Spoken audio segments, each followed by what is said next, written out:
जय जगन्नाथ। भगवान को ऊपर जी विश्वास रखी भगवान तापाई अवतार ग्रहण करती आउ जेते विपद पड़े भगवान ताको उद्धार करती। कौन ना भरोसा करी आसंती दूर देशु प्राणी भकत बांधव दीन बंधु नाम शुणी। भगवान को ऊपर जी भरोसा करती विश्वास करती भगवान ताको उद्धार करती। गोटे सुंदर कथा स्वामी स्त्री दी जन जगन्नाथ दर्शन करने जाऊले बाटे नई पड़ा डंगा पारी हवा पड़ो। ये स्वामी स्त्री दी जन कूल छिड़ा होती आउ 18 जन यात्री से छिड़ा होती डंगार जीवे बोली। डंगा आसिक पहुँचला समस्ते डंगारे बसिले डंगा चली। आश्चर्यकर कथा डंगा नई मझिरे हठात सुनामी झड़ तोफान बात्या पवन आसिला घड़घड़ी बिजुली चमकिला। नई कूलिया लोक जिते डंगार थिले समस्ते पहरिकी पड़ेले। स्वामी स्त्री दी जन रहीगले डंगारे। डंगा भूरी रे पड़ी बुलुची घड़घड़ी मेघ होउची। स्त्री पचारुची स्वामी की ए बुझुच ना नहीं डंगा भितर पानी पशिगलानी समस्ते पहरिकी पड़ेले किमिति गोटे बंचिबा व्यवस्था कर आ शुभुची ना नहीं तुमको। तो स्वामी हाँटा करके अनैछि अरे तुमको शुभुची ना नहीं डंगा भितर पानी पशिगलानी समस्ते पहरिकी पड़ेले आमे किमिति गोटे बंचिबा से व्यवस्था कर।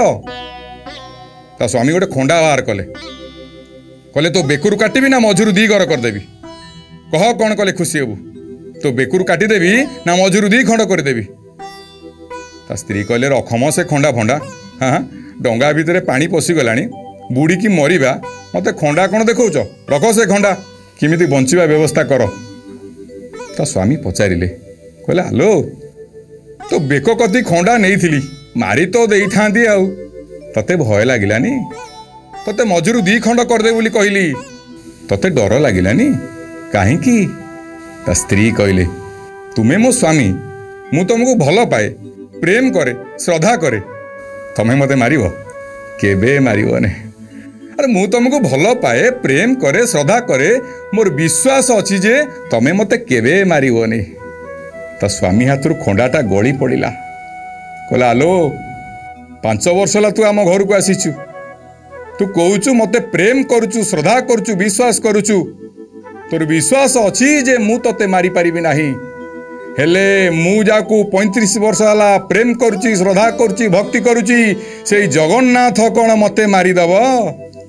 विश्वासे सृष्टि आत जात विश्वासे चलई जगत विश्वासहीन कर्म जेते फल न फले कदाचिते कहई जगन्नाथ दास मूलटी अटई विश्वास।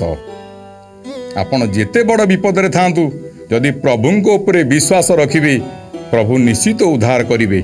स्वामी स्त्रींकर एतिकी वार्तालाप भितर डंगा जाकि कूଳରେ नागिगला से स्वामी स्त्री जन ओल्हेकी पळेले। आम संसार ठीक सेमती आज्ञा ए संसार होची सागर मनुष्यर जीवन होची डंगा आ संसार सागर भितर मनुष्य जीवन डंगारे जदि नाउरी स्वयं जगन्नाथ हुअंती जेते बड़ विपद आसिले से डंगा केबे बुड़ीबो नाही। जाहाकू रखिबे अनंत की करी पारे बलवंत। हाँ भगवान जाकू रखिबे ताकू किए मारी पारिबो आ भगवान जाकू मारिबे ताकू दुनिया रे केही बंचई पारिबे नाही। भगवान होउचंदी सबुबेले जी विश्वास रखे भरोसा रखे भगवान ताकू उद्धार करंती। जय जगन्नाथ।